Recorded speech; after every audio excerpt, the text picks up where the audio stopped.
ஒரு கேள்வி கேட்குறேன். நீங்க எடுக்கக்கூடிய ஒவ்வொரு முடிவும் உண்மையிலேயே உங்களோட முடிவு தானா? நான் இந்த ஃபோன் வாங்கணும்னு முடிவு பண்ணேன். இந்த ட்ரெஸ் எனக்கு பிடிச்சதால வாங்கினேன். அவர நான் நம்புறது என்னோட விருப்பம். இப்படி நாம நினைக்கிறோம். ஆனா உண்மை என்ன தெரியுமா? நம்ம வாழ்க்கையில எடுக்கக்கூடிய பல முடிவுகள் நமக்கே தெரியாம நம்ம மூளைய பாதிக்கிற சைக்காலஜிக்கல் ட்ரிக்ஸால உருவாகுது. இந்த ட்ரிக்ஸ பயன்படுத்தி பெரிய பெரிய நிறுவனங்கள் கோடிக்கணக்குல பொருட்கள வித்துட்டு இருக்காங்க. சோசியல் மீடியால நம்மளோட அட்டென்ஷன பிடிச்சு வச்சிருக்காங்க. சிலர் நம்ம நம்பிக்கையையே மாத்திடுறாங்க. இதில ஆச்சரியமான விஷயம் என்ன தெரியுமா? நம்மள ஏமாத்துறது வேற யாரும் இல்ல, நம்மளோட மூளை தான். அதனால தான் இன்னைக்கு உலகம் முழுக்க சைக்காலஜிக்கல்ல அதிகமா பேசப்படக்கூடிய 7 சைக்காலஜிக்கல் ட்ரிக்ஸ பத்தி பார்க்க போறோம். இந்த வீடியோ முடியும்போது, இனிமே யாராவது உங்கள மேனிபுலேட் பண்ண முயற்சி பண்ணா, அத உடனே கண்டுபிடிக்க முடியும். அதனால வீடியோவ ஸ்கிப் பண்ணாம கடைசி வரைக்கும் பாருங்க. அதுக்கு முன்னாடி நம்ம சேனலை இதுவரைக்கும் சப்ஸ்கிரைப் பண்ணாதவங்க சப்ஸ்கிரைப் பண்ணிட்டு பாருங்க. ஏன்னா 7வது ட்ரிக் உங்கள் வாழ்க்கையை நீங்கள் பார்க்கக்கூடிய விதத்தையே மாற்றும். First Halo effect. ஒரு சின்ன கற்பனை பண்ணுங்க. நீங்கள் ஒரு இன்டர்வியூக்கு போகிறீங்க. அங்கே 2 பேர் இருக்காங்க. ஃபஸ்ட்டு ஒருத்தர் அழகான ட்ரெஸ்ஸு, நல்ல வாட்ச்சு, நல்ல பர்ஃப்யூமு, ஒரு கான்ஃபிடன்ஸான ஸ்மைலில் இருக்கார். இன்னொருத்தர் சாதாரண ட்ரெஸ்ஸு, கொஞ்சம் பதட்டமாக இருக்கார். 2 பேர்த்த பற்றியுமே எதுவும் தெரியாது. ஆனால் பெரும்பாலான மக்கள் முதல் நபரை தான் அதிகமாக நம்புவாங்க. ஏன்? இதுதான் ஹேலோ எஃபெக்ட். ஒரு நல்ல விஷயத்தை பார்த்து அந்த மனிதரோட மற்ற எல்லா குணங்களும் நல்லது தான் அப்படின்னு நம்ம மூளை முடிவு பண்ணிடும். இது ஒரு ஷார்ட்கட். மூளை அதிகமாக யோசிக்க விரும்பாது. அதனால் ஒரு நல்ல ஃபர்ஸ்ட் இம்ப்ரெஷனை வச்சு முழு முடிவையும் எடுத்துரும். இதைத்தான் மார்க்கெட்டிங் கம்பெனிஸ் ரொம்ப புத்திசாலித்தனமாக பயன்படுத்துகிறாங்க. ஏன் பெரிய பெரிய நடிகர்கள்லாம் அட்வர்டைஸ்மெண்ட்டில் நடிக்கிறாங்க தெரியுமா? அவங்க அந்த ப்ராடக்டை பயன்படுத்துகிறதால இல்லை, அவங்கள நாம் நம்புறதால. நமக்கு அந்த நடிகர் பிடிக்கும். அதனால் அவர் சொல்கிற ப்ராடக்ட்டும் நல்லது தான் அப்படின்னு நம்ம மூளை நம்ப ஆரம்பிக்கும். இது நம்மளோட முடிவில் ஹேலோ எஃபெக்டோட தாக்கம். அதே மாதிரி சோசியல் மீடியாவில் ஒரு இன்ஃப்ளூயன்சர் நல்லா பேசுகிறாருன்னா அவர் சொல்கிற எல்லாமே சரிதான்னு நம்பிடக்கூடாது.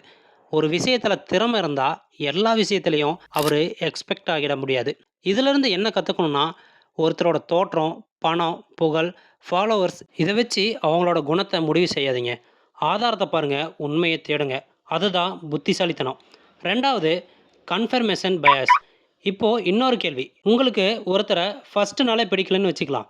அதுக்கப்புறம் அவர் செய்யக்கூடிய ஒவ்வொரு சின்ன தப்பு மட்டுமே உங்கள் கண்ணுக்கு தெரியும். ஆனால் அவர் செய்யக்கூடிய நல்ல விஷயங்கள் அது உங்கள் மூளை பெருசாக கவனிக்காது. ஏன் தெரியுமா? ஏன்னா நம்ம மூளை நம்ம ஏற்கனவே நம்பக்கூடிய விஷயத்துக்கு ஆதாரம் தேடுற இயந்திரம். இதைத்தான் கன்ஃபர்மேஷன் பயாஸ் அப்படின்னு சொல்கிறாங்க. ஒரு உதாரணம். ஒருத்தர் எல்லா பணக்காரர்களும் சுயநலவாதிகள்னு நம்புறாரு. அதுக்கப்புறம் நியூஸில் ஒரு பணக்காரர் தப்பு செஞ்ச செய்தி வந்தா, பார்த்தீங்களா நான் சொன்னேன்ல அப்படின்னு சொல்லுவார். ஆனால் ஆயிரக்கணக்கான நல்ல மனிதர்கள் அமைதியாக உதவி பண்ணிட்டு தான் இருக்காங்க. அந்த தகவலை அவர் கவனிக்கவே மாட்டார். ஏன்னா அது அவரோட நம்பிக்கைக்கு எதிரானது. இதே விஷயம் அரசியல், மதம், கிரிக்கெட்டு, சினிமா எல்லாத்துலேயுமே நடக்குது. நமக்கு பிடிச்ச டீம் ஜெயிச்சா அதான் சொன்னேனே, அதே டீம் தோத்துட்டா லக் இல்லை அப்படின்னு காரணம் சொல்ல ஆரம்பிப்போம். உண்மையை பார்க்கறதுக்கு பதிலாக நமக்கு பிடிச்ச கருத்தை காப்பாற்றுறதுல தான் மூளை கவனம் செலுத்தும். அதனால தான் அறிவாளிகள் ஒரு பழக்கத்தை வளர்த்துக்குவாங்க.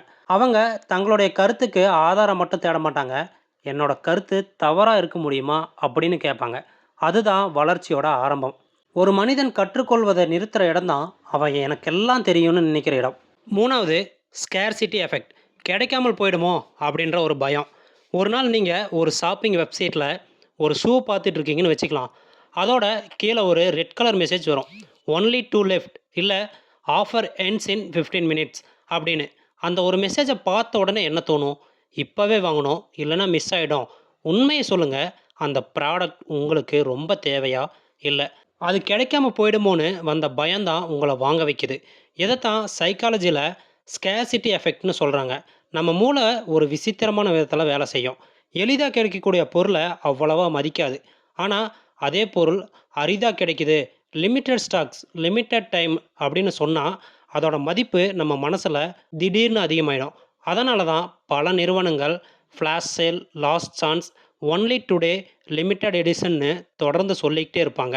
அந்த ப்ராடக்ட் நல்லதுனால மட்டும் இல்லை, உங்கள் மூளையில் அவசர உணர்வை உருவாக்குறதுக்காக. இதே விஷயம் ரிலேஷன்ஷிப்பில் கூட நடக்கும். ஒரு மனுஷன் எப்போவுமே நம்ம கூட இருப்பாருன்னு நினைக்கிற வர அவரோட மதிப்பு நமக்கு தெரியாது. ஆனால் அவர் நம்ம வாழ்க்கையை விட்டு போக போகிறாருன்னு தெரிஞ்ச உடனே அவரோட அருமை புரிய ஆரம்பிக்கும். ஏன்? Scarcity effect. ஒரு சின்ன கதை. 2 டாய்ஸை குழந்தைங்க முன்னாடி வைக்கிறாங்க. ஒன்று எல்லாருக்குமே எளிதாக கிடைக்குது.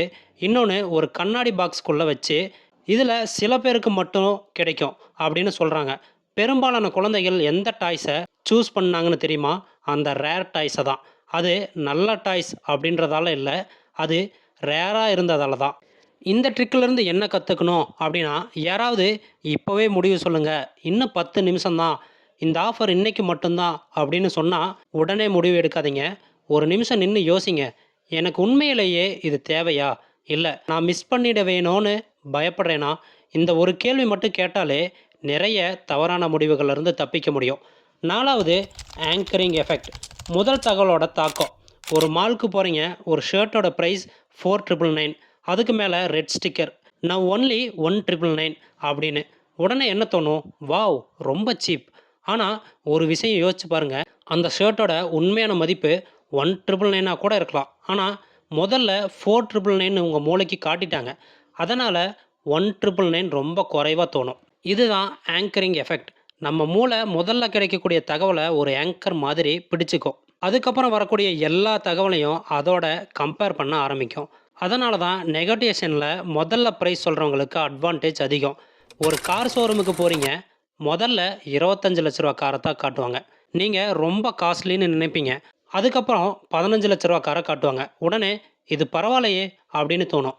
ஆனால் நீங்கள் நேரடியாக 15 லட்ச ரூபா காரை மட்டும் பார்த்துருந்தா அந்த ப்ரைஸே அதிகம்னு நினச்சிருக்கலாம். இது ஷாப்பிங்கில் மட்டும் இல்லை, interview salary, house rent, land price, business deal அப்படின்னு எல்லா இடத்துலையுமே நடக்குது. அதனால் யாராவது ஒரு ப்ரைஸை சொன்ன உடனே அதை ஏற்றுக்காதீங்க. மற்ற இடங்களில் கம்பேர் பண்ணுங்கள், ரிசர்ச் பண்ணி பாருங்கள். அப்போ தான் உண்மையான வேல்யூ என்னன்னு தெரியும். இந்த ட்ரிக்கிலிருந்து ஞாபகம் வச்சுக்க வேண்டிய ஒரு வரி, முதல்ல கேட்கக்கூடிய தகவல் எப்போவுமே உண்மையாக இருக்க வேண்டிய அவசியம் இல்லை. அதனால் எந்த முடிவு எடுக்கிறதுக்கு முன்னாடியும் கம்பேர் பண்ணி பாருங்கள், ரிசர்ச் பண்ணி பாருங்கள், அதுக்கப்புறம் ஒரு முடிவு எடுங்க. 5வது, சோசியல் ப்ரூஃப். மற்றவங்கள பார்த்து முடிவு எடுக்கிறது. ஒரு ரெஸ்டாரண்ட்டுக்கு வெளியே 2 கடைகள் இருக்குன்னு வச்சுக்குவோம். ஒரு கடையில் நிறைய கூட்டம், இன்னொரு கடையில் யாருமே இல்லை. நீங்கள் எந்த கடைக்குள்ளே போவீங்க? பெரும்பாலான மக்கள் கூட்டம் இருக்கக்கூடிய கடையை தான் சூஸ் பண்ணுவீங்க. ஏன்னா நம்ம மூளை இவ்வளவு பேர் வந்திருக்காங்கன்னா இது நல்லா தான் இருக்கும் அப்படின்னு நினைக்கும். இதைத்தான் சோசியல் ப்ரூஃப் அப்படின்னு சொல்கிறாங்க. அதனால தான் யூடியூப்பில் ஒரு வீடியோக்கு 1 மில்லியன் வியூஸ் இருந்தால் நாமளும் இந்த வீடியோவை பார்க்கலாம் அப்படின்னு தோணும். அதனால தான் ஆன்லைன் ஷாப்பிங்கில் ரிவ்யூஸ் அப்புறம் ரேட்டிங்ஸுக்கு அதிக முக்கியத்துவம் கொடுக்கப்படுது. மற்றவங்க செய்கிறத பார்த்து அதுதான் சரியான முடிவு அப்படின்னு நம்புறது இயல்பான மனித குணம். ஆனால் ஒரு விஷயத்தை ஞாபகத்தில் வச்சுக்கோங்க, அதிகமான மக்கள் செய்கிற எல்லாமே சரியானதாக இருக்க வேண்டிய அவசியமே கிடையாது. அதனால் கூட்டத்தை பின்பற்றுவதற்கு முன்னாடி உங்கள் சொந்த சிந்தனையும் பயன்படுத்துங்க. 6வது, ரீசன்சி எஃபெக்ட்.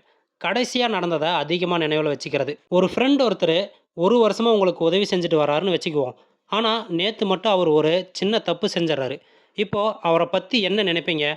பல நேரங்களில் அந்த ஒரு தப்பு தான் நம்மளோட மனசில் பெருசாக தெரியும். ஏன்னா நம்ம மூளை சமீபத்தில் நடந்த விஷயங்களை அதிக முக்கியத்துவம் கொடுத்து ஞாபகத்தில் வச்சுக்குது.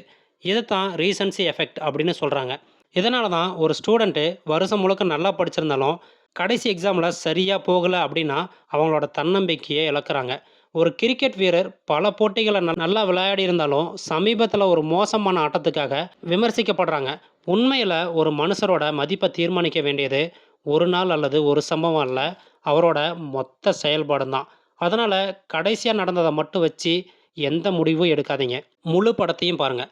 7வது, லாஸ் அவசன். இழப்போட பயம். ஒரு கேள்வி, ரோட்டில் போகும்போது 500 ரூபா கிடைச்சா எவ்வளோ சந்தோஷப்படுவீங்க? நிச்சயமாக மகிழ்ச்சியாக தான் இருப்பீங்க. ஆனால் உங்கள் பாக்கெட்டில் இருந்து 500 ரூபா போயிருந்தா அதுக்கான வருத்தம் கிடைச்ச சந்தோஷத்தை விட பல மடங்கு அதிகமாக இருக்கும். இதுதான் லாஸ் அவர்சன். சைக்காலஜிகளை கண்டுபிடிக்கப்பட்ட ஒரு முக்கியமான உண்மை என்னன்னா, மனுஷங்க ஏதாவது ஒன்றை பெறுவதை காட்டிலும் அதை இழப்பதற்காகத்தான் அதிகமாக பயப்படுறாங்க. அதனால தான் பிடிக்காத வேலையில் கூட பலர் தொடர்ந்துகிட்டே இருக்காங்க. பயனில்லாத உறவுகள் கூட சிலர் விலக முடியாமல் இருக்காங்க. தேவையில்லாத பொருட்களை கூட தூக்கி எறிய முடியாமல் வச்சுருக்காங்க. ஏன்னா இழப்பின் வலி, மாற்றத்தின் பயம், தெரியாத எதிர்காலம் இதெல்லாம் அவங்கள தடுக்குது. ஆனால் வாழ்க்கையில் வளர்ச்சி அடையணும்னா சில நேரங்களில் பழையதை விட்டுவிட வேண்டியிருக்கும். எல்லா இழப்புகளும் தோல்வி அல்ல, சில இழப்புகள் புதிய வாய்ப்புகளுக்கான கதவுகள் தான். இன்றைக்கி நம்ம பார்த்தா 7 psychological tricks: halo effect, confirmation bias, scarcity effect, anchoring effect, social proof, recency effect, loss aversion இந்த ட்ரிக்ஸ் எல்லாம் தினமும் நம்ம வாழ்க்கையில் வேலை செஞ்சுட்டு தான் இருக்குது. ஆனால் அதை பற்றி தெரிஞ்சுக்கிட்டா நாம் எடுக்கக்கூடிய முடிவுகள் இன்னும் புத்திசாலித்தனமாக மாறும். ஞாபகம் வச்சுக்கோங்க, உங்கள் மனசை புரிஞ்சிக்கிறது தான் உங்கள் வாழ்க்கையை கட்டுப்படுத்தக்கூடிய முதல் படி. உங்கள் மூளை எப்படி வேலை செய்கிறது அப்படின்னு புரிஞ்சுக்கிட்டா யாராலையுமே உங்களை எளிதாக மேனிப்புலேட் பண்ண முடியாது. இந்த வீடியோ பிடிச்சிருந்தால் லைக் பண்ணுங்கள், ஷேர் பண்ணுங்கள். மேலும் இது போன்ற வாழ்க்கையை மாற்றக்கூடிய கண்டென்ட்டுகளுக்காக மைண்ட் யுவர் லைஃப் சேனலை சப்ஸ்கிரைப் பண்ண மறக்காதீங்க. நான் உங்களை அடுத்த வீடியோவில் சந்திக்கிறேன். Until then, mind your life.